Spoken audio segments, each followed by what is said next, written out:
Welcome to No Clip. I'm Chad Rellerman. I'm JJ Artemis. And I'm Andy Kinnock. And today we're going to be talking about Shadow of the Colossus. This is an action-adventure game that was developed by Team Ico and published by Sony Computer Entertainment, just Computer Entertainment, in 2005 on the PlayStation 2. Shadow of the Colossus is moderately interesting for being one of the earliest games that was frequently used as an example in the games as art debate, along with its predecessor Ico, for being a game that was very steeped in its own atmosphere and focused primarily on sort of putting you in a mindset rather than providing intriguing gameplay. Not that it fails on that front, but it's something that it's sort of looked up to as supporting. Yeah, melds well. Yes. Yeah. Most importantly, it was the first that got significant notoriety because I would certainly, if you go back to Ico, in a lot of ways, Ico seems more like an art game than Shadow of the Colossus does. But you have to actually have a lot of individuals play and enjoy your game, and then talk about it in other community forums before you can really become part of the debate. I don't think Ico ever really reached that status outside of game developer circles when it was released. Right. Well, Ico also, when it was released, wasn't very heavily promoted. Shadow of the Colossus, built on what Ico started. Ico gave the team itself sort of an air of legitimacy that they didn't have on their first release, and the marketing of it was a little bit more aggressive. Interestingly, though, it came at the very end of the PlayStation 2's lifespan, so where a lot of people were pushing sort of next-gen hardware and software, and Shadow said basically it was just the last PS2 game ever. Right, yeah, it's the last one they ever made. And I'm pretty sure they made PS2 games well into the PlayStation 3 life. The last PS2 game was, in actuality, probably a titled sports game release. Mm-hmm. Madden 2014 or 15 or something. That's scary to think about. It's true, though. Yeah. I don't know. It's because you get caught up in these sort of discussions a lot when we're talking about the atmosphere, which is one of the reasons I assume that we started on sort of talking about that. But I'm trying to think of mechanically how ways in which Shadow of the Colossus attempts to forward its themes. Because it seems less clear in that regard. The actual things that you do. You get on your horse, you ride around. Almost all of the mechanics are movement and grappling based, right? Well, yeah, because combat's such a minimal part of the game. In fact, you could argue that combat isn't a part of the game. You have a sword and a bow as equipment, but you aren't roaming the overworld slaying bokoblins or something. Right. It's very it's very similar to a platformer in a way. Yeah, like a puzzle platformer. Right. Almost. Yeah, when you're off of your horse just walking around, you can press the attack button through just sort of the neutral slash standard to all video games with swords. But in order to complete the game, how many times do you ever have to use that? Once on Tooth Head? Zero. Oh, yeah, you do have to use it. I forgot that you even had to use it once. Yeah. Yeah, just that one time. Yeah. You could probably just shoot it with arrows instead and not use it at all. I never tried that, I gotta say. Yeah. But that's one of the more interesting parts about the game is how fluid the mechanics actually are. Because you have the sword and the bow, and then all of your other actual abilities, with the exception of jump and grab, are more or less optional. They're there for convenience and I guess creativity. Right. I went through the entire game and didn't know until yesterday that there is a jump stab where you can jump into the air and then press the attack button to come down. Well, that's different than even a mechanic being optional. Stronger than that, a lot of the mechanics in this game aren't even explicit. We all played the game separately and then came back talking about different things we figured out we could do, despite going through pretty much the same content. I mean, it like you said, it's a puzzle platformer. So there's a very sort of strict order and sequence in which you have to do things in order to complete the whole game. But we still had all of these like varied methods and like equipment sets that made little things more or less convenient. Mostly, my example, yours was the jump stab, holding down X on the horse to keep running, and the fact that if you don't try and control the horse actively, it automatically moves for you. Mm. Yeah, it doesn't path like to your overall destination or anything, but yeah, it'll avoid obstacles if it gets near them and run things through of that ravines nature, and or it'll stuff. stop if it comes to a wall, right. things of that nature.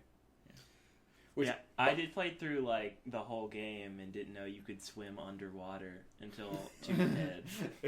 Yeah, I was like, you just hit the crouch button in the water and you swim under it. Yeah, there's one part of the game that's like intended to teach you to do that, and it's this one area that just has like an archway that's mostly submerged.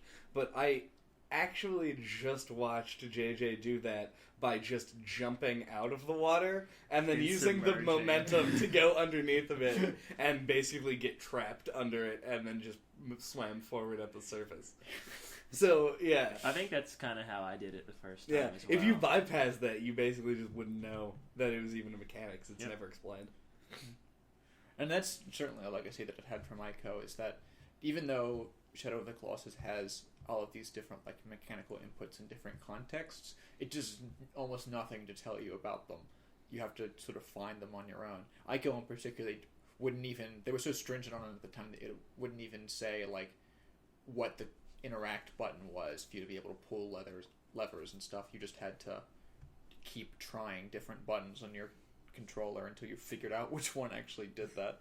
Yeah, if somebody described a game to you where the object was to scale and stab to death, like multi-story tall behemoths, the first word to come to their head would probably not be minimalism. But it's Right. there both in like the aesthetic design as well as the mechanics. Probably the only exception to that is the fact that you have a displayed like health and bar. stamina meter. Yeah. And notice how quick the game is to get that out of your way. Yeah, when you're Right. not in battle, it goes away. When even if It you only don't, pops up when you are in a fight. even if you like don't take damage for a while or something in those fights, It it will goes also away. vanish. Only if there's like a change in one of the meters is it ever actually displayed. There's no point where you just have sort of like a static meter sitting there doing nothing. Right. If we're talking strictly like base mechanics right now, the idea of this game is the game is sort of regarded as like an open world game. Yeah. But it's a game that doesn't really follow most of the like tropes associated with like that style of design.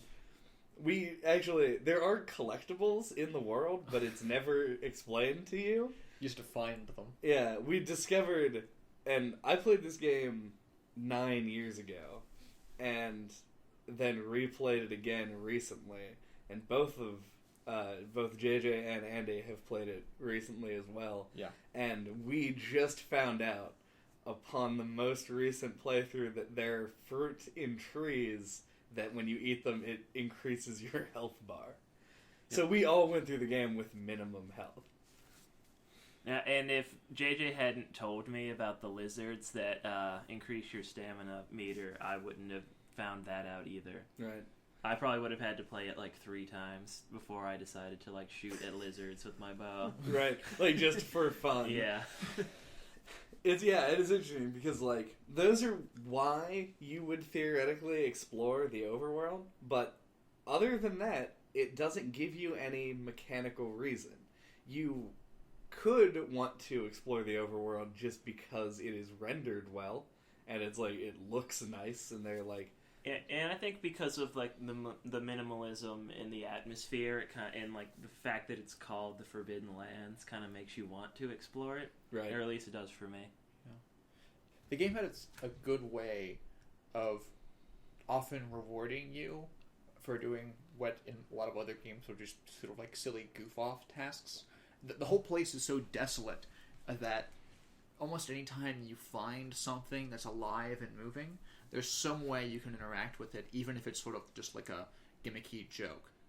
With the lizards, you can harvest them for the tails. With the trees, you can look for fruit, and with most of the birds, you can attempt to grab onto their feet and hold them as they fly you around for a little bit until you fall. As hard as it is to do with the hawks. I don't know, because everything is so desolate, the game always gives you something to do when you find something alive. And I think that's interesting. Right. There are things in the world, like, comparative to other, like, open world games, there are very few things in the open world, but because there are so few, when you find them, it's immediately, like... special. Yeah, like, it's an intriguing moment. You're like, oh. I kept trying to find something to do with the crabs. They were these little crabs right. and ran around. I kept like trying to like jump on them or like roll into them or slash them or something. Because as soon as I saw like a living thing, I was like, oh man, I wonder if I can. There's probably something you can do. You shoot it with an arrow and like pick it up and eat it. Your crab's a little bit of health on it. Anytime, like even though there's never anything on top of any of the shrines you can find in the overworld, like every time I found it, I'm like, oh, I gotta climb this. Get to the top. I gotta climb to the top of it and like get up on the top and look around. It's like anytime you find something, it feels like special. Right. Yeah, like if I was playing a game like a Far Cry or like a Grand Theft Auto or something, and because the games you really want to compare are Shadow of the Colossus and GTA. Yeah. But if I was playing one of those games and I found like an area, like an unusual area, and there was nothing there, I would feel like disappointed. In this game, it just seems like par for the course, and it ends up being just as like rewarding as going to another location and not finding anything. Yeah, I think the strength really for me, or what I like most about it, I should say, is that the minimalism really plays into this in a big way. It's because you find like ruins everywhere. Like you don't know if people lived here before or like what it's just the whole place is surrounded in mystery. So like anytime you find something, it feels like, oh, is there like a story here? Is there a reason for this? Right. Like what is all this stuff? And it's never answered, so your imagination just gets to play with it. The one time the game gives you just straight up exposition, it's pretty far from clear. Like right at the beginning with the mask sequence, I can't even remember all like the flowery language that was originally used in that to like describe the nature of the Forbidden Lands, but I don't remember it going much deeper than place is forbidden. Yeah, people don't go here. Even though there's a nice bridge to access it easily. Right. That's what's kind of like the thing that was unexpected, like when I replayed this because it had been so long, is that I remembered that the game, like storytelling, felt vague. Not the storytelling. The storytelling itself is actually quite like straightforward. Like, you're given a task to eliminate the 16 colossi. You do it, and then, as it turns out, what you ask for actually happens. You just happen to also be turned into a baby. Right. And Dorman even warned you about that before you start. Yeah, this is like the price. It'll come at a great cost. Yeah, a great cost.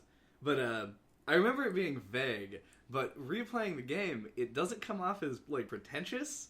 It's just intentionally vague in a way that it didn't need to go into any more specifics in order for you to get what you needed to from it. There's no explanation at any point why the colossi that you're fighting appear to be like made of discarded building parts or some like partial equivalent to that. Yeah, like if they were built. Yeah. But I don't think this is. They're like constructs of some kind. It seems like, I mean, I guess they are sort of composed of like rock. I mean, like some more than others. Yeah, but I mean, they all have like organic qualities to them. Like they have the fur and presumably some form of innards, leathery skin, like patches. One thing I was thinking as I was playing it the first time, and then I was watching you, I realized that this doesn't make much sense at all. Mm-hmm. But like the way I was thinking of it the first time I played it was like, what if like the colossi themselves are each a person that tried to do the same thing as you're doing before, and like they failed, and now they're like cursed to like be a part of Dormant or whatever. Right. But upon replaying it again, I don't think that's the case. Right. Yeah, it would be. But like, yeah, that's one thing I was thinking about as I was playing it. Like, they seem like there's like more to them. Like they're like cursed in some way or something. Yeah, with the at the risk of potentially getting kind of into the weeds, it does like the way that the game plays out. The Colossi like each seem to contain like a portion of Dorman, like a part of I like think his that's, overall like, being. Explicitly stated, Right. Yeah. And it's also stated that like it was. There is a character name for the like priest guy who shows up at the end, but I don't recall. Yeah, there's names for everything, but I Yeah. believe they're from some other source that never stated within the main game. We'll just call him the priest. The priest. And it seems like the priest, or like an ancestor of the priest, or like a collection of them, are the ones who actually like sealed him away. Yeah, like did that. And so it seems bizarre that they would choose to seal them away in like huge destructive like animals. Well, a mix like, between destructive and non-destructive. Maybe that's just the ancient black magic they used. That's seal him away. The specific black magic hadn't advanced to the point where they could make like peaceful rose gardens. Yeah. They had to turn them into do you towering think that's colossi. like before they did that? It was people lived there. Like it wasn't a forbidden land until they sealed Dorman away there. I don't know. I think we have the information, but to correct one of the earlier statements, it's the statues are the Sealy thing, and the Colossi are like stated to be like not embodiments of, but like some other silly metaphorical thing. Right. Like embodiments of these statues. When you go out and kill, the statues will die, and the seal will be free. I don't know. Side note on sort of the plot things related to Dorman. I find his role rather interesting, in that he's set up far more explicitly at the end of the game than the beginning to be some kind of like horrible, dark, evil force that needed to be resisted by like, light magic and things like that. But I don't know, he didn't do anything, I guess, other than arguably when you're trying to fight the priest at the very, very last moment of the game, that was explicitly evil. He, as Andy said, he does warn you that like the costs of like freeing me may be like steep indeed or something like that. Yeah. But I think that he means in that situation personal cost, because Wander is effectively obliterated. Yes. At that point. Furthermore, he actually did bring the maiden back to life. Yeah. Momo. If he was Momo, God. If as the priest claimed, the Wander was just being straight up manipulated the whole time, there is no reason that Dorman needed to do that. Right. Because, because at the end, actually bring her back. Yeah. Right. But does he say he's being manipulated? I thought he told him he was being used. Yeah, what's the difference? Well, if he was being manipulated, I think that kind of implies that Dorman, tricked him into doing this. Right. Whereas, he's being used is just he's like, oh, I'll do this for you. Go do this task for me. Right. And joke's on you. You just brought me back to life. Yeah, Wander showed up with the explicit intent of doing what he was going to do. Right. Oh, yeah. And then so they just gave him a condition for it, basically. Yeah, this was all... I mean, Wander was consenting to all of this. It wasn't like some kind of weird Batman mastermind plan. But even still, under the used narrative, there's no reason that this presumably dark evil god had to keep his promise.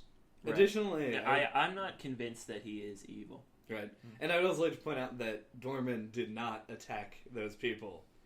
You attacked those people. Mm. You were given complete control over him at the end, so if you choose to, you can just sit there. Right, I think that you're controlling Dorman, though, and not it's the Wander. I mean, you're, I think there's an element of Wander to it, but the fact that the game gives you, control in that moment means that you can just choose, you can choose whether or not you judge those people as worthy of being punched. Right, and if you want to... Also, you failed to do it, basically, inevitably. Yeah. But if you want to roleplay it as though you are Dorman, though, like I feel like he has a decent reason to attack them. Yeah. Like he just went through all that to like come back to life. He's like, oh, he's gonna put me in a well now. Fuck that. The thing that I think it makes you feel kind of bad for the Colossi when you're like, I just want to punch the guys.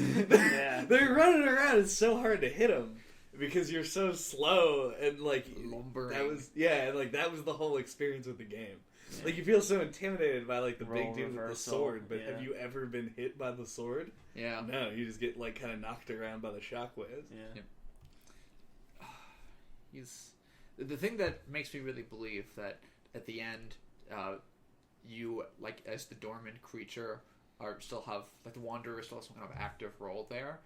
Is after you showed me in the final cutscene sequence that you can control like the cries and movements of the baby with controller imports. Right. Given that, is there any moment at which the thing you had active control over in the game wasn't like wanderer or some wanderer thing? Yeah, the only argument you could make in that situation is that you wouldn't have had control over him if Dorman had just completely taken over his personality. Right. Yeah. But and it was like Wander was being used as a vessel. Yeah. So, and at the same time. You can't even control aggro. You're controlling Wanderer, controlling aggro. That's really explicit. One of the really important things that I thought that makes the horse so cool. There is, if you... Here we go. Indeed. Here we go. Horsecast 2015. Throw down Colossus. I have the complete opposite opinion to JJ. I was going to say that at the beginning here. The horse, the only like real inputs you have with the horse are dragging it with the reins and trying to force it to go various directions. And if you look in the options menu, the button that like calls the horse and whips him and all that is just like control horse. That's all it says. X is control horse in the options menu. It establishes the horse as this thing that's very separate from you. Again, particularly after I realized that the horse autopaths, which I never knew before, because I'm playing a video game, and vehicles, as I normally conceptualize most horses, don't automatically do anything. But in this game, allowing the horse to just do whatever the fuck it wants is generally a lot easier than trying to force it to do exactly what you want. Right. And that goes a long way to making the horse seem like a thing that's like less like a tool and more like a partner. But I think that's a really, really smart and good decision on their part. Except for Andy, who thinks it's the worst decision anyone's ever made in the history of mankind. That's an overstatement. Yeah, I think you might be going, well, you're landing on thick on that one. My opinion on the matter is that's a cool concept, and like it's a neat approach, and they pulled it off. It's exactly how it works. Aggro behaves like a real horse. Right. But that doesn't, just because it's a cool concept and they implemented it well, does not make it good. Controlling the horse or trying to get around on the horse can be incredibly frustrating. Yeah. Just getting on the horse can be incredibly frustrating. Every time you come back to the temple after defeating a Colossi, aggro comes up. Getting on aggro and trying to get out of the temple, you have to get him to back up. This is why I always went out first always, and then called him. Yeah, I never even thought of it. But whatever. I agree to that point, especially like certain points in the overworld have like those like land bridges, and because the like in the fiction explanation is that aggro, being like an animal with self-preservation, will not just leap off of a bridge for no reason. Right. But effectively, the in-game explanation is that they're just invisible walls on each side, like so you cannot fall off. But trying to like if you somehow like because they curve, like if you hit like a side of it, it like trying to get aggro moving like forward again is really difficult. It's like trying to steer your car if the drive shaft went straight into like a bucket full of butter. Yeah, like it's miserable. So yeah, it works well when you're just riding through a big open field. Yeah, it's gorgeous. But like when you want to just like make a sharp turn, it can be like the most frustrating thing ever. Oh yeah, that's explicitly like not even really possible with aggro. You can't do like sharp, precise movements unless you're in like a ravine, at which point aggro will do any kind of sharp, precise movements for you. Pointing out specifically, all of the bosses that require you to use aggro are all big fields with like a few large like obstacles to avoid. Right. The cave just has a few like little stalagmite things. The flying like sandworm creature. There are just like 2 large plateaus. Yeah. There's a big rock in the center, and I kept running into it because I'm the worst. But yeah, those are 2 of the longest and most frustrating fights because you have to ride aggro. Yeah, depending on who you are. Some people can control aggro like it's fucking nothing. Yeah, I have never had any problem with the fight with the sandworm that's actually in the ground, where you like shoot him in the eyes. Right. The video game weak spot boss. Yeah.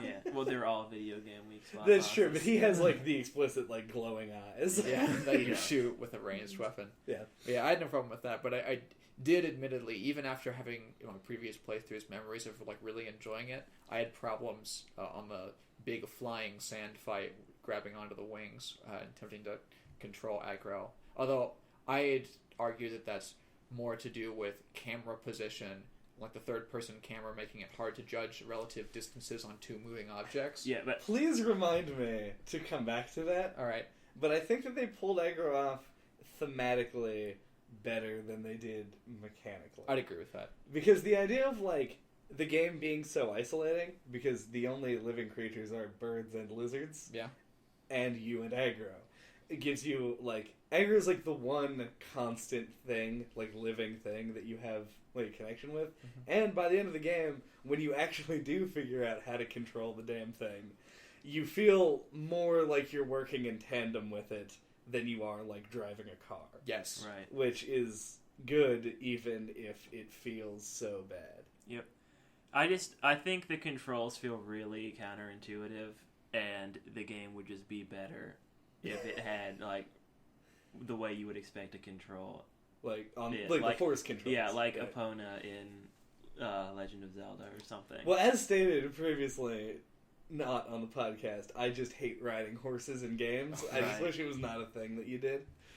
So whatever, like that's a personal bias. Right, So. like, I can't imagine somebody picking this game up and not like fighting against the controls for aggro, like for over half. Holding up to make it move. Yes. Yeah, that is absolutely a thing and a cost. But I think that's aggro like Epona. I think that is bad. Would make aggro just a method of transit. Like Epona isn't like a humanized thing.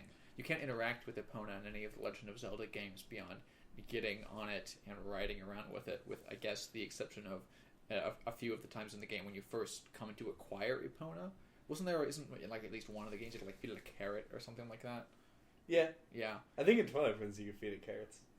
I don't remember. Yeah, I don't know. But I don't think you need those mechanics to feel attached to aggro. I feel like that's not the only difference between aggro and Epona. Right. The way that the game like presents aggro to you as like the your only thing you have a connection with, and the fact that you couldn't have defeated 2 of the Colossi without her, arguably or him, 3, whatever. Oh yeah, we didn't get into this, so we're talking about it. Do you remember the turtle guy with yeah. He remembers I the turtle remember guy. the turtle. It was my least favorite one, and yeah, I never even thought for a second to ride aggro to avoid the laser beams, which is exactly what you were supposed to do. Yep. Because I hate aggro, so I never even thought to ride aggro. I always felt bad like riding aggro all the way to the Colossi. Because I was always like, if I'm fighting one of them and he's just running around, I'm like, oh, guy's gonna get stomped to death. Right. I'm like, go away. Oh, now you're Go wait in the car. Yeah. Oh wait, you are. I don't. I take my frustrations with the controls out on the character. I don't actually really hate aggro. Right. Yeah. But that brings me to what is probably my biggest gripe with the game, and that is in the controls, but specifically the camera controls, which I think are hot trash. Hot trash. Yeah, The game had... I don't know if you wanted to say anything else creative about aggro, because I'm about to dive into this. No. We pretty thoroughly espoused our two positions on that and put our lines in the sand. So, here, open a new front. That's good. Because you brought up, like, trying to fight the sandworm boss. Yeah. Shooting him in the eye with the bow while looking directly at him and moving in the third-person camera, making it hard to, like, avoid stalagmites in the ground. Yeah. The third-person camera makes it impossible to do anything when you're not actively on a Colossus. It's, like, when you're riding aggro through, like, an open field, the camera pans, like, down and to put you sort of off in the corner to give you, like, a view of the vista. Yeah. And I'm fine with that. A-okay. But it has that, like, view, like, literal view-finding tendencies at all times. So I'm the kind of person who wants to constantly be adjusting the camera to give myself, like, the optimal view on a situation. And the game doesn't allow you to do that. You'll, like, turn the camera and it'll shift to where I want it to be, and then after a few seconds it'll be like, just slide back, which was just constantly frustrating. And it gives you, like, a lock-on, sort of. If you hold L1, the camera will focus on the Colossus. But the unintended side effect, or maybe the intended side effect, the intended side effect is that it puts the camera basically, like, right at your feet. So it gives you, like, this awe-inspiring sense of scale and this awe-inspiring inability to see where you're going. Yeah. In other games, the lock-on system would have a functional use, like in, I don't know, Kingdom Hearts, because it's the go-to example of something that has a lock-on system. Right. All the things you're locking onto and sort of strafing around are all, like, at your eye level, but the fact that they included a lock-on system in this game by holding down L1, and it makes it entirely useless because the thing you're locking onto is way far above eye level. It's frankly not even like a button that has, like, a mechanical function. It has one significant mechanical function, in my opinion. Unless you're, like, really far away or something. If you're aiming the bow, if you just pull out the bow no matter where you're looking and then hit L1, you will just look over at the monster and put the reticle, like, dead center on it. Yeah, that's how the lizard boss with the acid that I apparently keep calling a scorpion for some reason. That's how, like, I wouldn't have. It would have taken me, like, way longer to beat that guy if I didn't use L1 to, like, find him. Another secret, like, mechanical combination this game has. Yeah. There's all kinds of crazy shit. Like, I was, like, halfway through the game before I realized you had control of the camera and the cutscenes. Oh, yeah, that's a nice, like, touch. But I love that, like, you can hold the grab button during the cutscenes to not fall off the Colossi as they die, so you can, like, ride them to the ground. And not that there's really any mechanical reason to do it. It's just kind of entertaining. You can't argue that that including camera controls in the cutscenes is designed to, like, keep things pretty in the same way that, like, the L1 button was designed to keep things pretty. Right. It's actually kind of baffling why they allowed you to control the camera in the cut. It's such, like, a... You can zoom it in, too.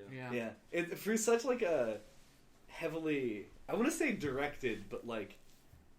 We were just talking about how fluid the controls are, so that seems counterintuitive. Yeah. But, like, it's a linear game set in an open world, and it wants to direct you from, like, one thing to the next, and the music and the visuals do a great job of, like instilling an emotional tone to the game.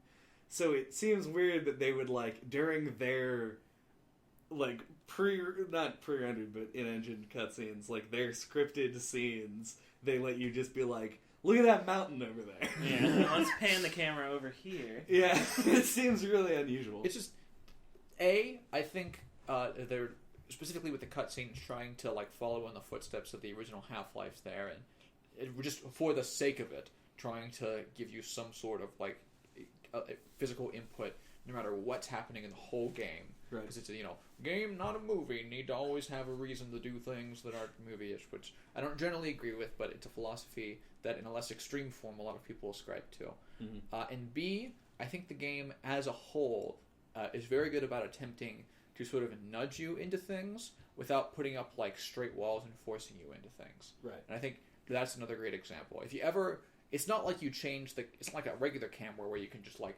force it to go down to the left and it'll just stay there. Like all other camera controls in the game, it will slowly sort of fold back in to the normal viewpoint. And as other examples of the game being sort of just nudgy but not really forcey, the entire overworld. I mean, it's very linear. There is one place you have to go each time after you kill a Colossus in order to kill the next one and keep progressing the story. But they didn't put walls anywhere to like force you to go there or to try and make it easier. You could explore in this like desolate wasteland with nothing but lizards and snakes and brush as much as you feel you need to. Right. But you can do what I do and fall and die at a waterfall 17 consecutive times in a row. Like an idiot before proceeding to the next Colossus.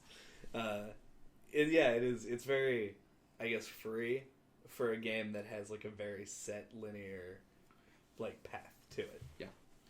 If you knew where all the Colossi were, if you were playing it like a second time, you couldn't fight them out of order. Nope. No. I tried that. What happens? Nothing. Yeah, you just like enter the area. Are they like? Is the Colossus there? I actually forget. I think There's no way. If it was there, you would be able to fight it. but some of them, they all have like sleeping animations, don't they? No. Not. The I don't ones think that- all of them do. Most of them aren't even visible from a distance. Like the half tooth head, the He comes tooth out head of the boss, water. yeah, is underwater. And as I knew he was there, when I approached him, I was trying to like locate where he was as I was approaching the area, and he's basically impossible to see. The notable ones that are visible, like the moment you enter their areas, are the bird. Yeah. But I think it flies in It at does. the As you get beginning, there, yeah. so that one wouldn't be visible. And the like eel. What about the horse? I don't know. It's just kind of sitting there. That's Yep. such a weird area to get to, though. Not That's really. that was one of the ones that I had a difficult time like actually like pathing to. Weird or not, it's theoretically possible that To you get can find there, the yeah. area, right? Right. And as long as that's the case, then the question's still open. But yeah, the horse was explicitly Just the horse sitting didn't there. jump in for an area. It was just it had its own little like sleeping pad made of stone, which I found It would funny probably going be back then. there and just asleep. But they did. I didn't think of this before. You are right that there a lot of them just aren't there. The 15th like monkey boss is just like over a cliff.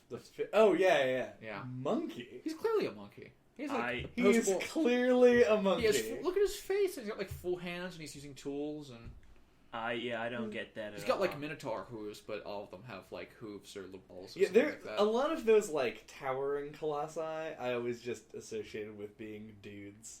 Like, yeah, me too. yeah, Colossus 1, Colossus 3, I feel like Colossus 15. A I was monkey just like colossi dudes. would like climb things. That would. Do you know how infuriating that would be? Well, there's I mean, one I'm that sure they climbs would things, come but up it's with a way tiny. to make it like playable, but Mhm. yeah, this would be an interesting type of game to see like a sequel, like Yeah. to just like.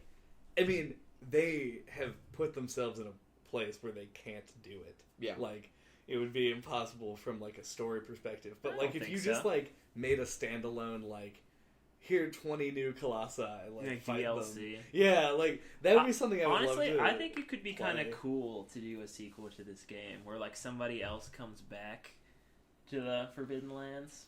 It'd be weird to. I think Like we're- the bridge is gone. Like they have to Right. like climb down in. Oh, right. It'll be like Sim City. You have to build. The Yeah, you had to bridge build the new to bridge. get to the temple. That's the game. I don't know. I think it'd be I really mean, like, hard for me. Yeah, it would be. It could be cool. I mean, Right. it probably wouldn't be if it was actually made. Yeah, more or less. I was just saying it would be an interesting game to get more colossi to fight. Yeah, that I agree with your like DLC or something like that. Right. Nothing that's designed to be like a full game or it's designed to interact with like the mechanics or specific challenges or something. But it'd be hard for them to take like one of the most beloved games ever and trying to be like, oh, we're making a sequel, even though a lot of what you liked about the previous game was its like solemn tone and artistic nature. I mean, Oh yeah. Can you imagine like if this game came out? Like, okay, say the PS3 release was like the release of the game, like Yeah. the very first one. Yeah. And then they were like, new Shadow of the Colossus Origins DLC. There'd be so many people, like, just furious about that. Because it would be so difficult to do it in a tasteful way. Yes, it's like Yeah, the I guess. Louvre 2 Right. coming soon. That's a much better example than what I was going to say, which would be like, I really, like, that funeral was beautiful. I really wish we could have, like, a follow-up funeral. Funeral Origins. Yeah, like, the prequel to the funeral. It's, yeah. The funeral Armageddon. Side note, why is Armageddon a tagline in so many things? Because it's spectacle creep. It is exactly like as far as you can go. The extinction of everything. Does this game have spectacle creep? This game? Yeah, does this game have spectacle creep? No, the 14th Colossus is tiny.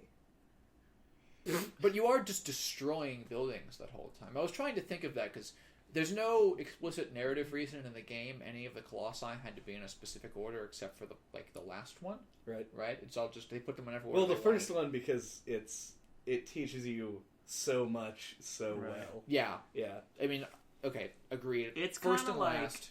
The rest is just attempting to introduce you to concepts in whatever order they chose to have you introduce them, be Right. introduced to Right. them.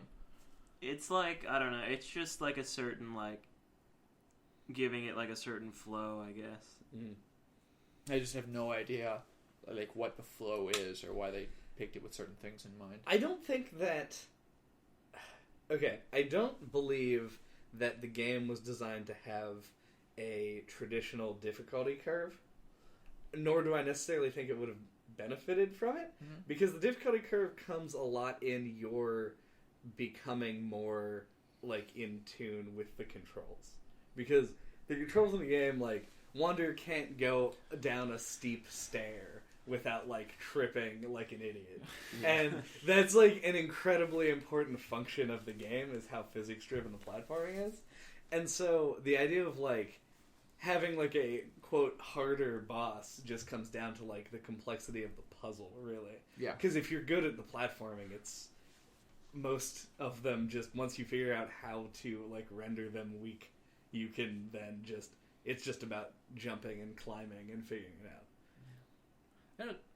Because you said previously that the controls were a lot of what made a lot of the substitute for the difficulty curve, but I mean you still need challenge ramp for a difficulty curve to exist. Otherwise, the difficulty curve would not go bottom left to top right. It would go the opposite of that.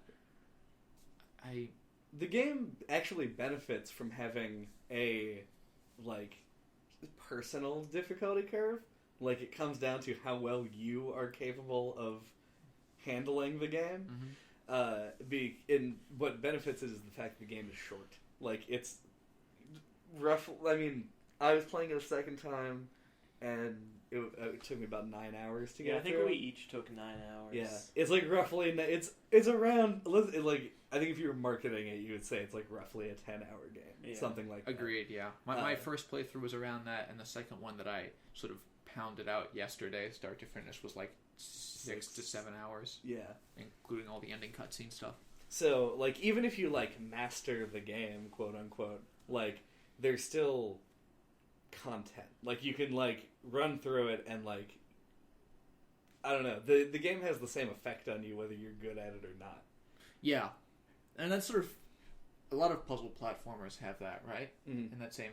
I played like 27 hours of Super Meat Boy, where it's like getting the hang of the controls is simple, but then like the satisfaction comes from executing it in a way. Yeah, it's very different, obviously, mechanically from Shadow, but like it's the same sort of like playing the level gives you the satisfaction, not like being overcoming like the challenge of the or like the story. Right. The physics-driven systems do sort of create a whole lot of new challenges and like minor diversity that wouldn't exist otherwise. Because in something like Super Meat Boy, as a game that in a lot of senses relies on sort of precision perfect movement and being able to predict what's going to happen when you go different places exactly. Yeah, so you like can get to through the all these hard pixel. challenges. Yeah. Yeah. Like if I slide down for a quarter of a second too long, it's immediate death. that kind of a thing. But everything Shadow's really forgiving. Yeah, it's so everything's so sort of like meaty and sloshy and with different types of weight to it that you can never be like 100% certain of what's going to happen when you like jump off and try and get your new grip, because you just may have had a little bit more momentum to one side, or right. There's a whole lot of diversity in the kind of challenges you have to deal with physically with the controls as you're scaling objects. Yeah, that's where mechanically I think the physics-based platforming and like your grip, like the grip mechanic, really like shine. Is that you can sort of suss that kind of thing out, but it always feels like a struggle. Like, it never looks like Wonder is just like, oh yeah, I'm killing this giant Colossus again today. That's one of my favorite touches about the game, is it's just like Wander is like a normal guy.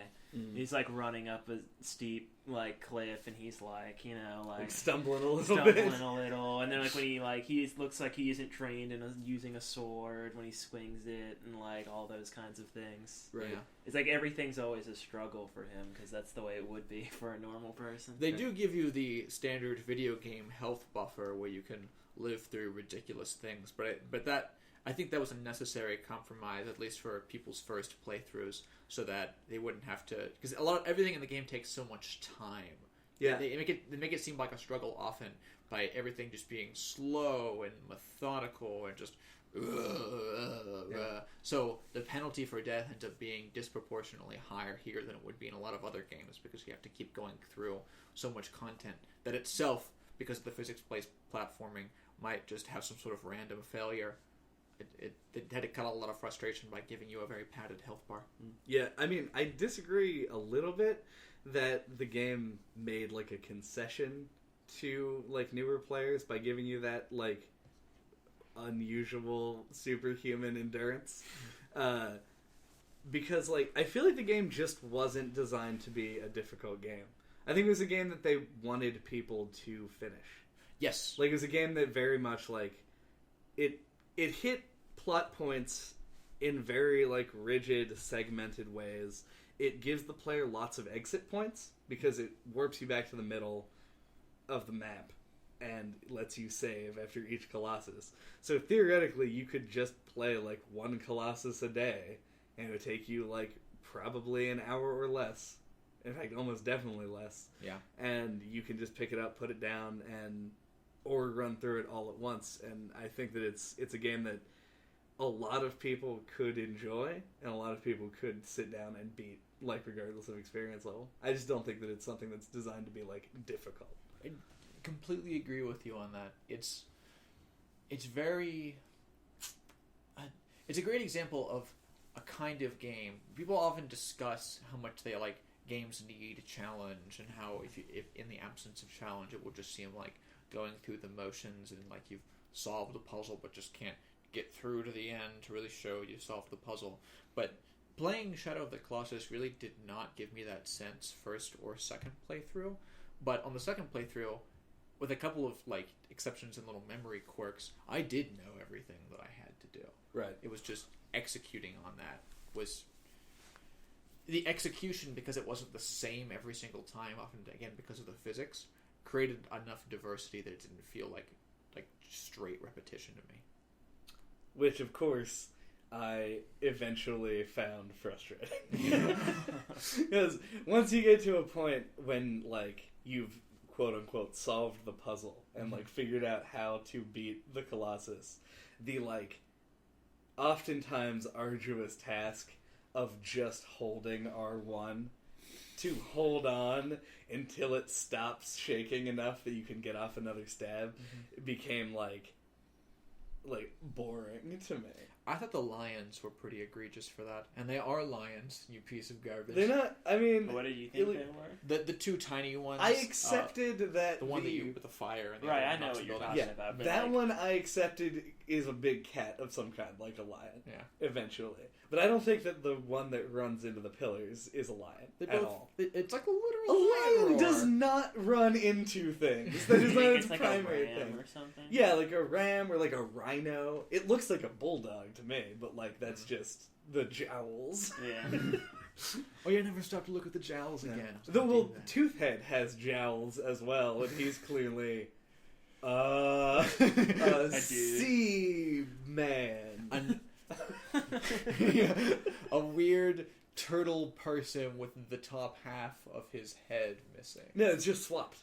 His jaw is on the top of his head. Right, but if his jaw was on the top of his That's head, why there'd he still be a has top jaw. That's why he has like the big like square thing on the bottom of his head. It's to cover his top teeth and keep his tongue in place. Because they remove. He's like Underbite. Baron Underbite from the Venture Brothers. But also with horns that fire lasers. Right, and with laser horns. That would just make the show better, really. The classic. Yeah. Laser The horns. classic laser horns. That's actually kind of weird. But they have laser horns? They're like... able to shoot lasers. They're like 3, maybe, colossi that have like... The turtle... The turtle... Tooth head in the final. Yeah. Can all shoot like weird electric balls. I wrapped it up with more of the like... all of the mysticism and magic in this game has to do with light. I don't know, they sizzle like they're lightning. They do. Maybe I'm just like so obsessed with it being a video game that I'm like, lightning. Of course they shoot lightning balls. It makes perfect sense. Why wouldn't it be? Lightning? Light? Lightning? I guess. Alright, that's fair. Yeah, but I don't know. Dorman is associated with light. Well, I guess how does the pillar, the well bit at the end work? Because you're covered in, like, darkness. Yeah. The well, literally, when they drop the sword in... Just a pillar of light? Not a pillar, but, like, the whole thing, like, light shoots out in the circle that was just, like, the black end of the well there. And then beams of light come out and begin, like, wind and dragging you down into the giant light in the ground. It's all light. Everything that's mystical in this game is somehow light related. Okay. Alright, so maybe they're shooting balls of light. But, I don't know. It's weird they have projectiles at all to me. It just seems like a lot of them are just, like, stompy or have, like, a weapon of some kind. Yeah.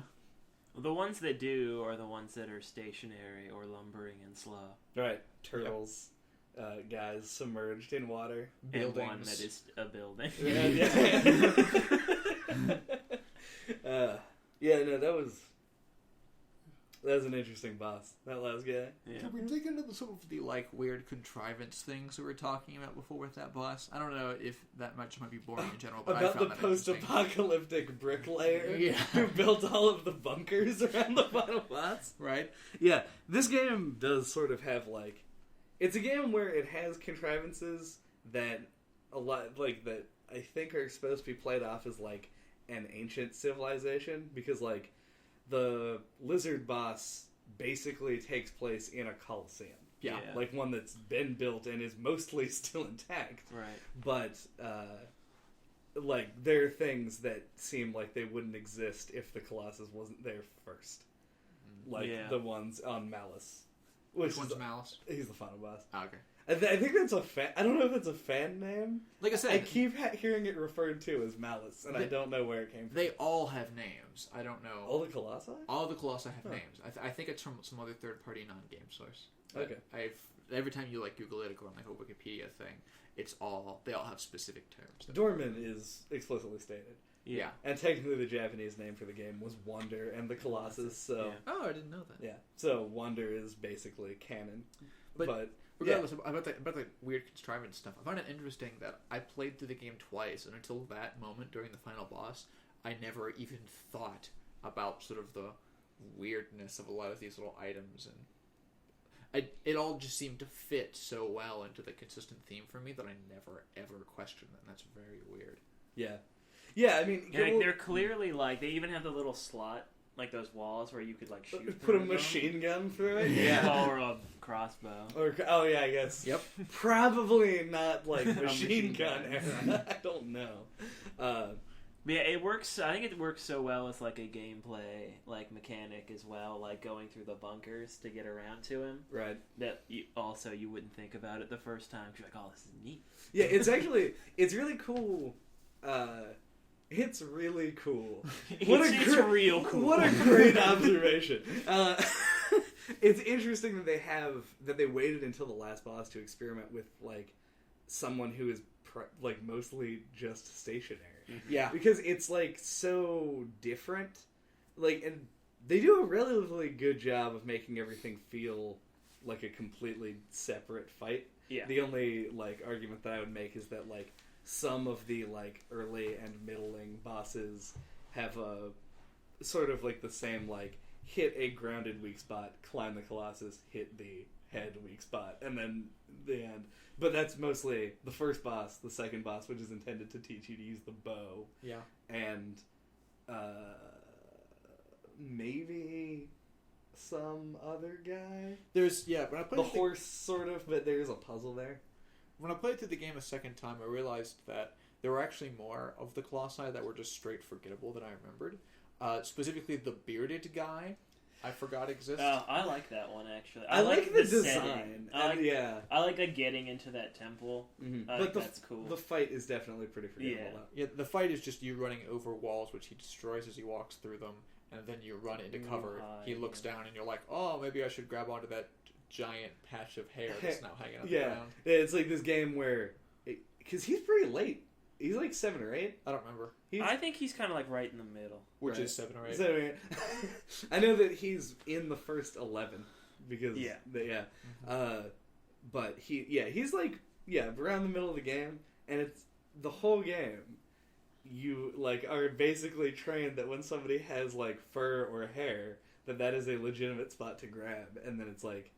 He just like dangles it in front of you. Yeah, like, but I mean, like I think like the challenge of that boss is just like finding that cover and like finding out how to get onto him. But I mean, that's just at the far wall. I mean, you do that accidentally so easily. It took me like a little while. Yeah, and you basically told me I was an idiot because it took me like more than 1 minute to figure it out. I guess. Yeah. I was like trying to like climb a thing. It's one of those things that's really obvious in hindsight. But, like the first time, it takes you a little bit to figure it out. Right. With puzzle platformers in general, the difficulty curves are so based on like insight and not like active analysis that I would never want to have to like design puzzle platformer challenges because it seems like they often rely on just one little itty bitty detail that someone might just have not noticed at some point. Right. Being the thing you need to complete it, and without that detail, you cannot make any progress at all, and it just becomes a frustrating, repetitive experience.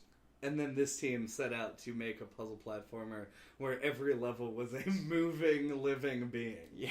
To just go ahead and compound that problem. Yeah. But there are very few that have, like, unintuitive solutions, I guess. But there are a few, and I guess that's fairly significant in a game that effectively has 16 levels. Yeah. Like, every game has to have some problems. You mentioned earlier that you were surprised that there was never a fully stationary boss until the last one. Right. I think it makes perfect sense that the last boss is entirely stationary in that game. Because it fits...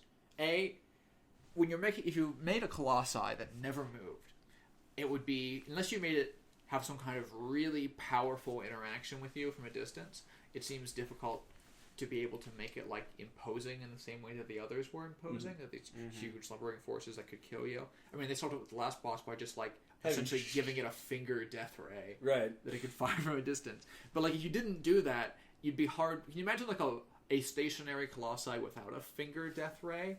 Right. How would you make it would that be engaging? incredibly easy. Yeah, it'd be a level. It would be you climbing up a building. Right. Well, I mean, that's the thing. The last boss ends up being a, like, terrain exploration game.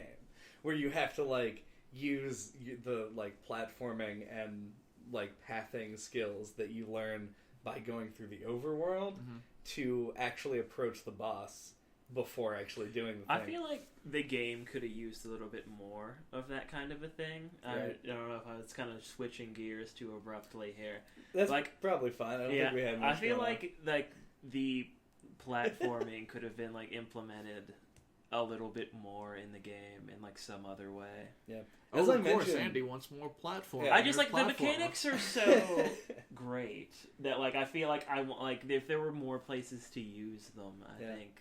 Like we were talking about before, I would gladly play a platformer with these same mechanics. Like, say there was like another collectible in the overworld, like like the fruits or the lizards that you had to like use The crabs. the platforming to get to. Like you had to like find some kind of like a ruined pillar and climb up it to get X thing. Well, I mean, Right. the game is so subtle about all of its collectibles that exist. Do we know if that's even not the case? It could be the case. Yeah, I mean, could there just be technically- hidden ones that require Technically, you platforming? could scale that whole tower and get the poison fruit that hinders you. Yeah, the scalable tower is probably, but that's what Andy's talking about. Is he wanted it to be like consistently applied, and that's just like the big final challenge that Right. you hear about on the internet. Yeah. Because no one would ever actually. Just a little bit more consistently. I mean, like Yeah. not every single colossi or anything. It's just, I don't know.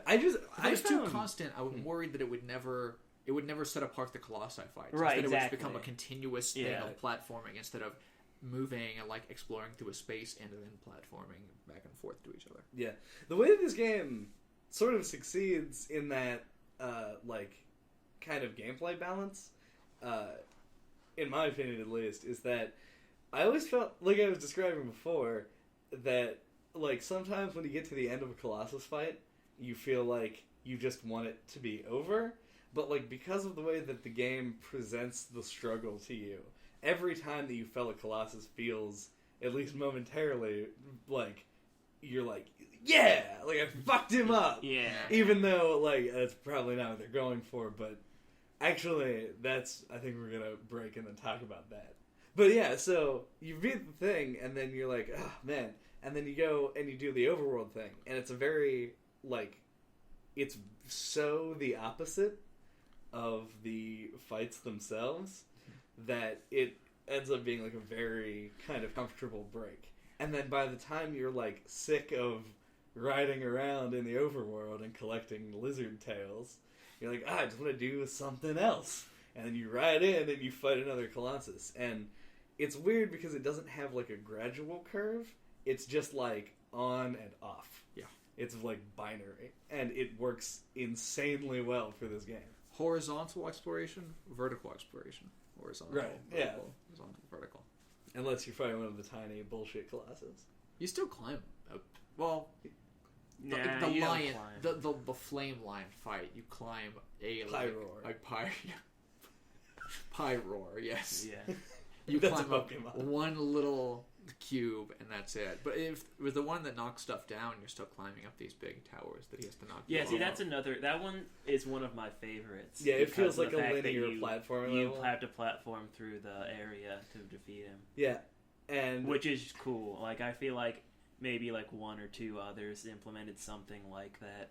yeah, when I was playing Would have that been one, cool. I was like, I really like that. I feel like I'm making progress in this. Like, Yeah, like I'm because- applying what I've learned. right, and like you get hit, it hits the pillar and it like falls down, and then you proceed to another area, and then you do it, and then you like go and do it on that one, and it feels like you're actually going through a level, and then at the end you just stab him to death.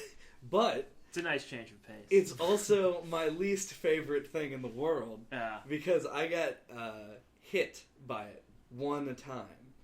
And then the incredibly long wake up. Oh yeah, that is really annoying. Yeah.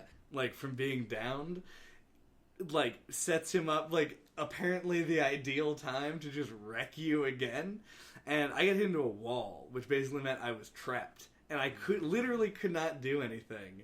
And the game just hit me over and over. And I was just watching my health slowly go down. And then when I died, to my great dismay, You woke up at the at the temple. beginning of the platforming section. Ah. And I was like, son of a bitch. And then I was like, just hated it. I was like, this is the worst thing in the world.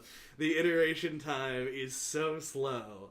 And it's not like that on any other Colossus. Like, if you die on another Colossus, you know what you're doing. You can basically get right back into it. Right. But with that one, like, because it has such, like, a rigid pathing system, Right. it takes so long to, like, go through it again. It was just, like, immensely frustrating for me. I'm sorry, Chad. Yeah. Yeah. Why you gotta get so frustrated?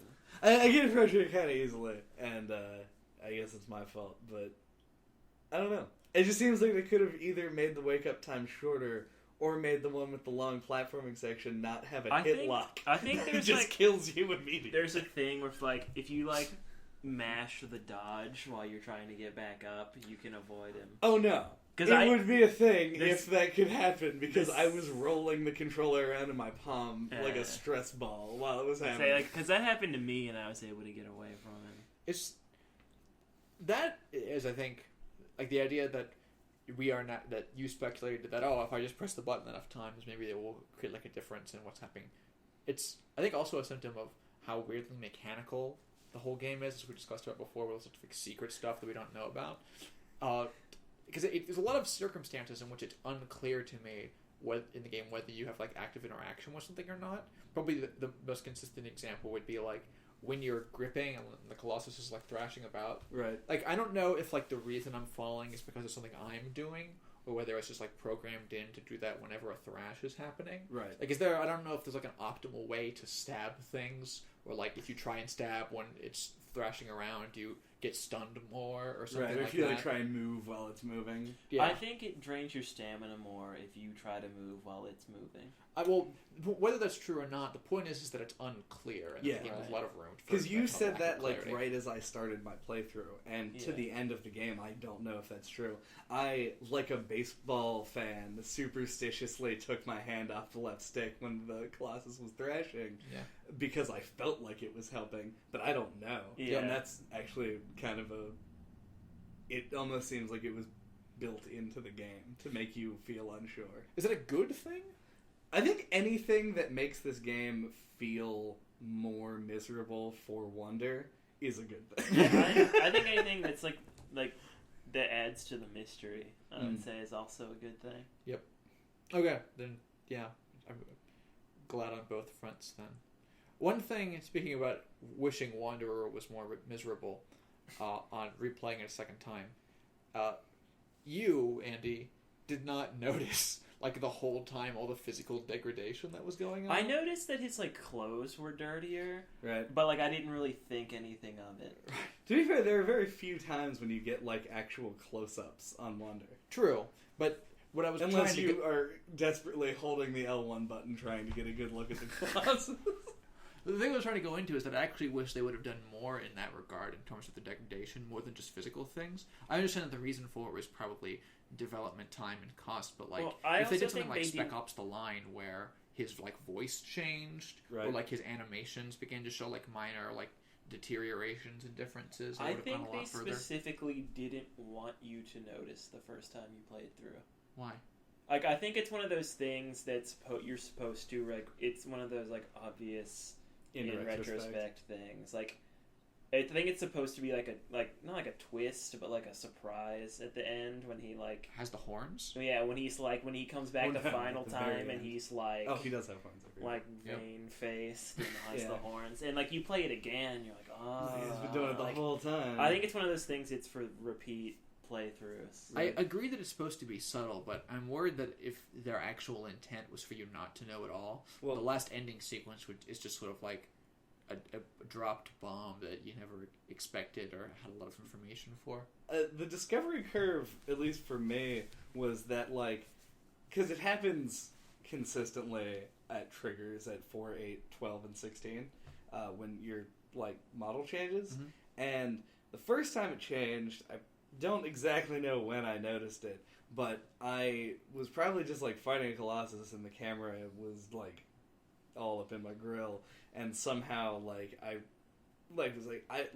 didn't feel like this is what the character looked like, but you're also kind of unfamiliar with the character from the beginning, and so I was like, well, maybe I just like was misremembering. Yeah. And then like the second one is more extreme, and I'm like, did they like tatter the clothes a bit? And then by the end, it's like, you're a monster. Yeah, so I didn't notice the changes to like his skin. Like, I only noticed that his clothes were dirtier. Yeah, and I figured that was like, it just seemed like something that like they would put in the game. Like, oh, he's been like running around, rolling in the dirt. I guess his clothes are dirtier now. Yeah, there's showers in the Forbidden Land. Yeah, Forbidden Zone. I think I disagree that they didn't take a whole lot of effort to try and like that you didn't know a lot about Wanderer from the very beginning, and not just because of the like sort of medium distance opening cutscene sequences. I also noticed that when I restarted the game, the first time you get control, Wanderer is standing over Momo, in her little. I think it's mono. Like actually, I think it's mono. Okay. That's why I thought Momo earlier.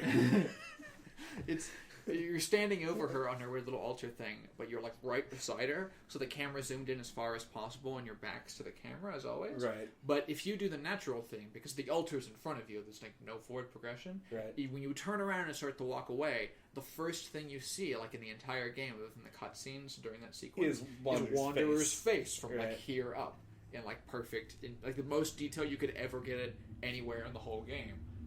I suppose. Or you could do what I did and run back and forth like a jackass as the very first thing that you do to laugh at the walking animation. So that, I guess. More of a fun fact thing. Were the animations in this game motion capture, or were they like Icro? Or were they like Ico, just like actually designed by the team itself?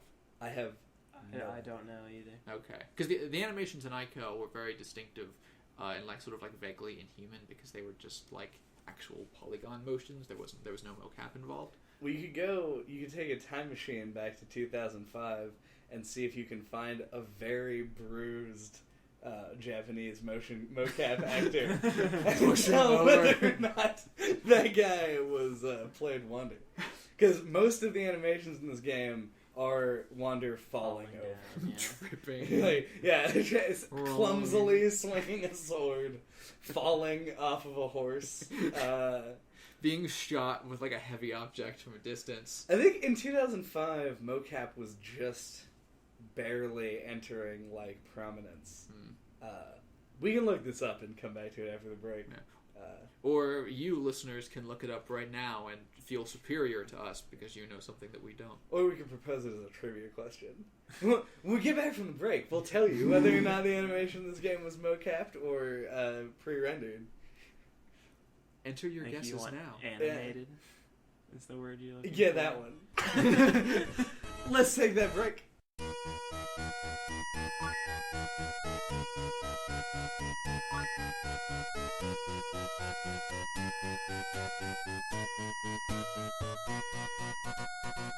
Alright, and we're back.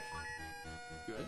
Yeah. So do we have the answer to our official no-clip trivia question number 1? Presented to you by Taco Bell. Think outside the box. Dong. The answer to our trivia question before the break, which as a reminder was whether or not Shadow of the Colossus used mocap animation or not, is not. Ding! So if you had not, please send an email to noclippodcast@gmail.com. and we will say good job in response. We will literally just type that out. Yep. And then send it back to you. There'll be an exclamation point. It'll be great. It might. Anyway, you had a question. Oh, yeah. One thing I find like the most interesting and why the game stays on my mind the most is from the minimalism and the storytelling. And I've been wanting to ask JJ since I finished the game, but we decided we'd save it for this. All right. Is what do you think is the relationship between the Wanderer and Mono? Oh, oof. Because that is difficult. Because there's no... At no point is the game ever explicitly romantic. Right. I mean... You know absolutely nothing about their relationship. Nothing at all. He carries her in the sort of like wrapped sack thing. Like you would a lover. I think it's a blanket. A lover sack. You know. The sack of the lover. That's my favorite tarot card. The lover's sack. I mean, he carries her in a way you would... I mean, it's caring. It's like... When he walks in on the horse, he's sort of like supporting her back with one arm and the reins with the other. Right. But once he's like set down, pretty much all that happens, he just sort of like looks longingly that way and sort of reaches out with his hand. I think if gun to my head, I had to make a choice despite the lack of evidence, I would pick romantic, considering the kind of dedication he shows and like the whole ending of the game. I feel like even without the explicit implications, which don't exist. Right. So you cannot have them. I think that most people would assume romantic and not even question that's it. the first thought that I had. But I mean, it could just as easily be his sister. But this is a you story mean, you would about probably a go to man. great lengths to like save your sister's life too. But it's literally a trope. This is a man going to the literal end of the earth. It's explicitly said that it's like True. at the end of the earth. Right. To go save this woman, who is a woman completely clad in like a white dress. Sitting there. Yeah. The only thing that gives me any possibility at all are the baby interactions in the end. Although I suppose she has no way of knowing that the baby is Wanderer, given that context. Right. But yeah, it's... I mean, the way he reaches the hand out, the meaning of the whole very last sequence where you're just trying to get to her and are instead being pulled to your presumed death, instead reincarnation. No clip tested, you can't get there. Oh yeah, I've found out you can, in case you ever want to completely ruin the tone of the ending in the privacy of your own home, if you do the like double jump animation the second that you stand up again, you do this strange little like a bunny hop where your arms go off like you're flapping like a bird, and you can hop forward multiple times as far forward as possible. But there's like a hard wall in front of where the very first like Colossus statue is, where when you reach it, the wind just knocks you backward and does the roll no matter what you do, even if it's in the middle of a jump. So you unfortunately, no matter what happens, you cannot get out of the wind sequence and escape to your life, as I thought I might actually be able to do. It was a very sad moment. Yeah. Well, like, he could even be, like, responsible for her death or something. Yeah. He could feel real guilty about it. It says she was sacrificed because she had a cursed fate. Yeah, but That's like, he could have explicit. turned her in or something. Like, he I could don't be know. responsible for her death and feel guilty about it or something. I personally don't think that I feel like an interpretation like that is more interesting, Right. personally, but, I mean, what were you going to say? But I mean, it is up to interpretation, though. That's the thing. I mean, like, certainly. The right. important Well, part what of I'm the saying is that dedication. I don't think that it affects the, like, it affects the lore, like the backstory of the game, but it doesn't affect the story proper. And No. I think that's a good choice because it allows them to get away with not having to give, like, precious screen time to, like, developing that relationship. Yeah, Team Maiko is very stringent about the amount of screen time they give to anything. Right. It actually came out, I think, just Except crossing bridges.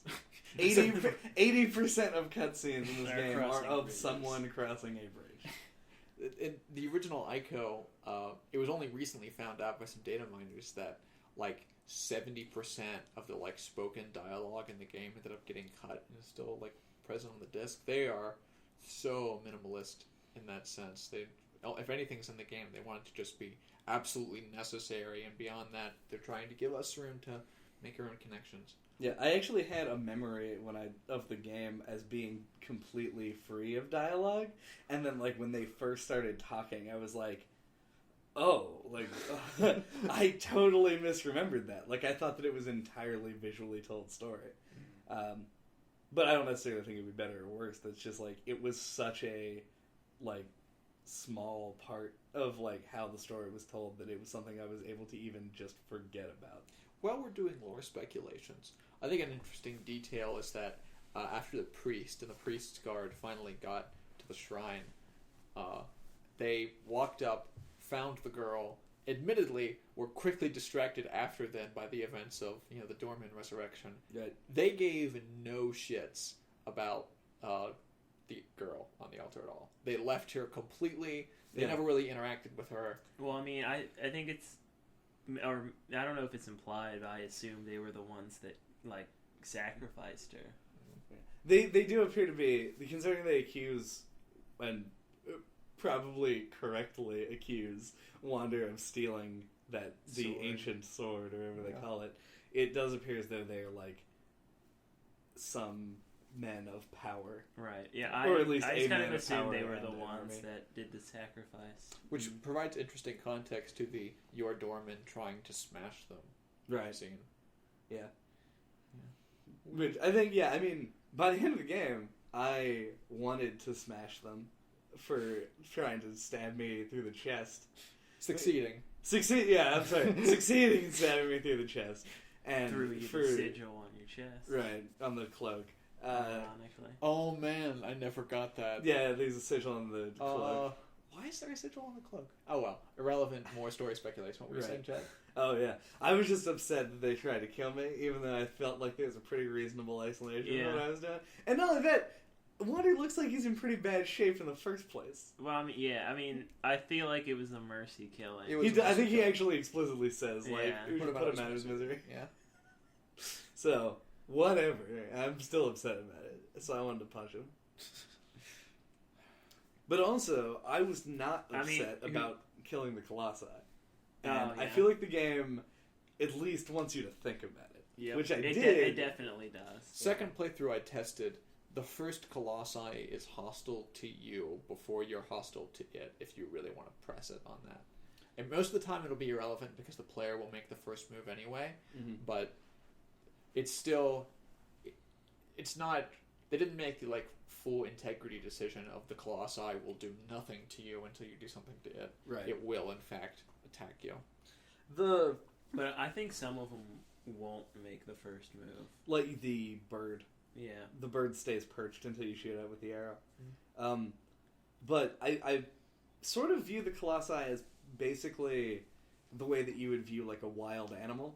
Where it's totally okay to just murder. Okay, but I mean, like, it's openly hostile to you because you invaded its territory. Like, you walk in, it sees you, it perceives you as a threat. I mean, you're holding a sword. Most of them have weapons, so they have like an idea of what it is. You are in a forbidden land. Yeah, it's something unusual to them, and so, like, I don't think that they necessarily have like higher cognitive function, really.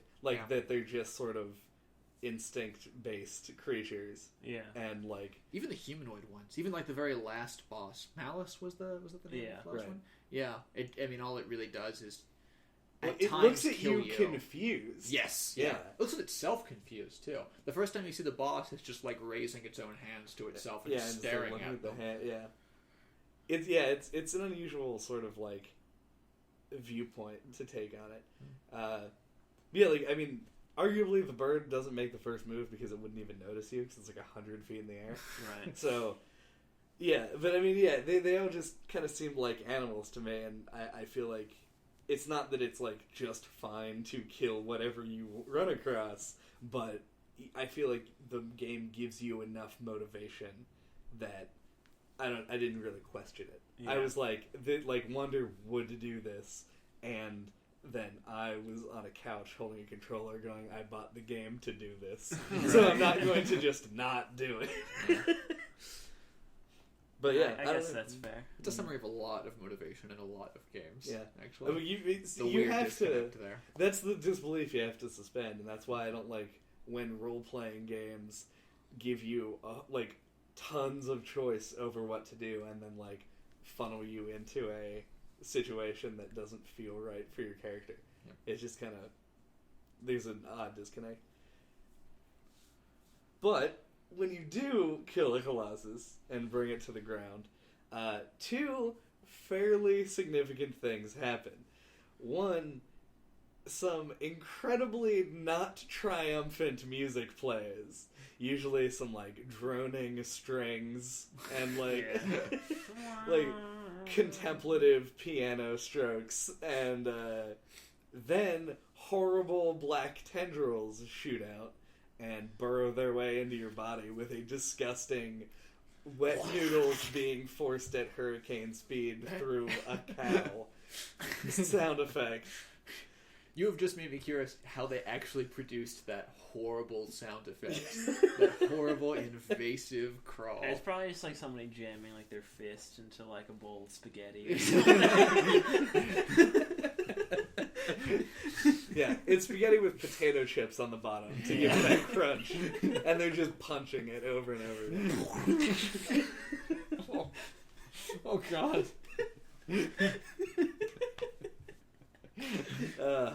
Nailed it. Yeah, we got it. Right. But I believe that it's at least supposed to give you some twinge of regret. Yeah. Yeah. Upon killing the Colossi.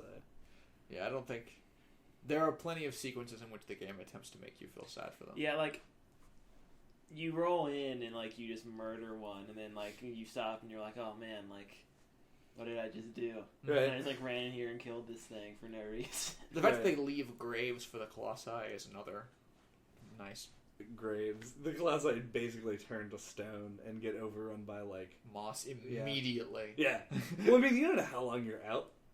That's actually a great You point. could theoretically be out for, like, days. Well, the end of the game sort of implies that you're out Oh, yeah. like Those guys... seconds and teleported back through, like, horrifying mystical power. Well, it actually shows you being teleported after you beat Malice. It actually, Malice, it, like, shows you lifting into the air a bit, and then... It cuts. Yeah, and then just boom, you're there. Right. Yeah. So if not teleported, at least, like...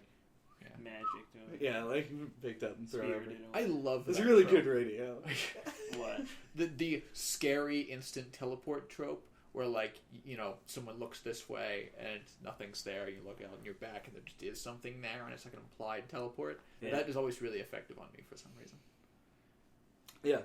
But I don't really know what they were trying to... I mean, other than to just establish the tone of the game as being very, I guess, solemn. Mm-hmm. Which, I mean, it does. Yeah. The music works wonders in this game. With the... I think the only theme that I can come up with is the Sandworm boss. I was specifically listening for this yesterday, otherwise I probably wouldn't be able to, like, pinpoint specific things. Right. But the Sandworm boss... The one on the ground. Yeah, the one where you shoot him in the eye. Yeah. That guy has, like, a really comparatively unusually urgent theme. They were going for Jaws there. I don't think I was playing and I wanted to save it for the cast. I don't think I told you at the time when I was moving through it, but Right. instead of going through like the weird like stuff that they do, it was supposed to be like dun dun dun, like there's like a thing chasing you in the ground and you have to run away or to eat you. And it's supposed to be scary. So, okay, well, I don't know if it was supposed to elicit fear or, like, at least give the player some kind of idea of what they were supposed to be doing. That's fine. But, like, it seems so off. Because, like, the rest of the game, there's either no music, there's a very, like, you're facing down something that's, like, 14 stories tall, and it's playing, like, some very low-key... sort of calm, not somber. Yeah, like unsettlingly quiet music. Yeah. And then there's the you figured out the puzzle Shadow of the Colossus theme. Yeah. That plays whenever you like actually mount it. Yeah. Which is just very good. One of the all-time classic themes. All-time classic theme. I think the difference specifically in I was about to say the shark one. Yeah. Was that it was urgent. They created urgency in that theme, but not in all the others. Right. Because that's the one where there's like a thing that's you're supposed to feel hunted. But I guess. The others. Yeah, the only other one that I felt like I was being like actively chased down was the ram, lion, horse, dog. Well, both of them like actively attack you. Yeah, I mean they actively attack you, but like that's the one that's like you feel like you just need to be moving. Yeah. Yeah. So do you have any complex thoughts on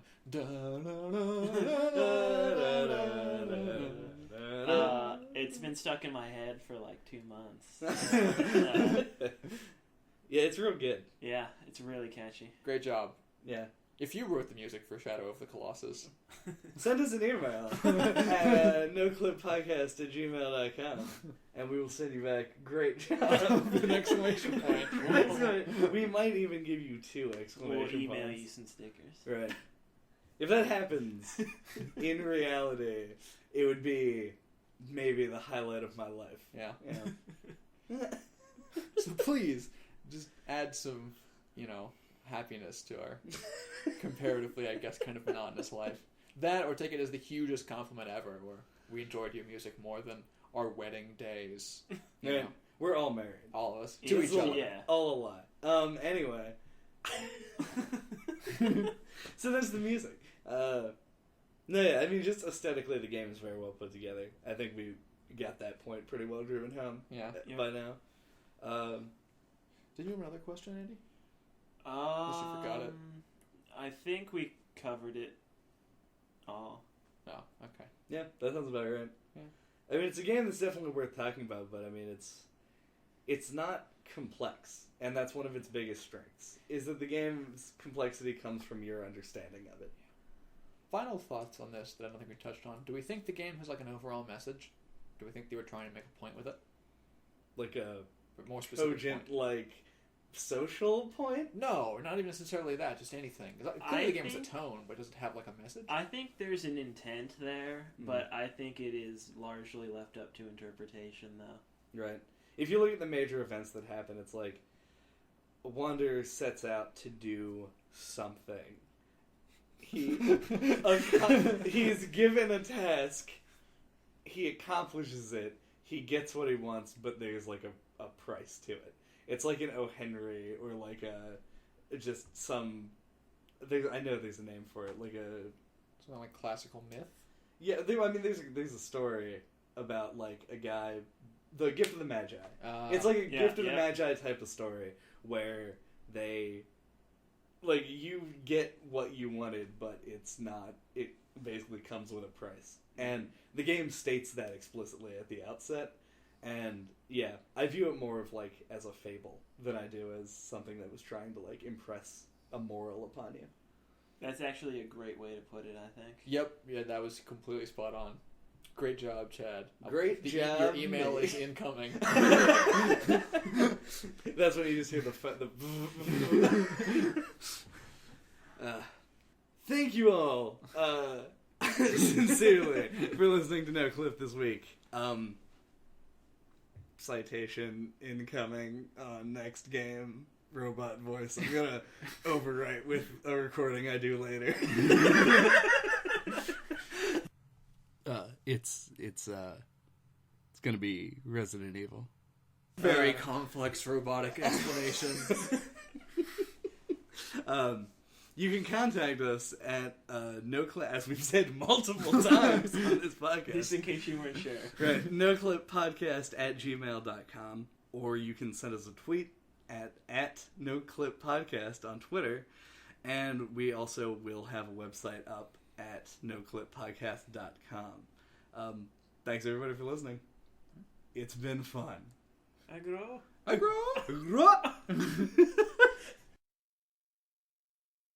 Yep. Yeah, fucking.